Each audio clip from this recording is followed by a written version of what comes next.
suffering. Finally, you're home now with mom, dad, dito dito, saka yun na nga.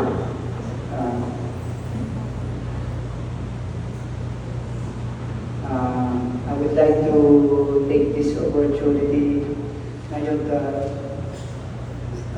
thank lahat ng nagmahal sa kapatid ko, yung buong Letran community, alam mo mga nagdasal sa kanya lahat, family. Unang-una ko rin gusto ipaalam sa inyo lahat na iba kasi talaga yung naging relationship namin ng kapatid ko. Sabi nga ng ate ko noon,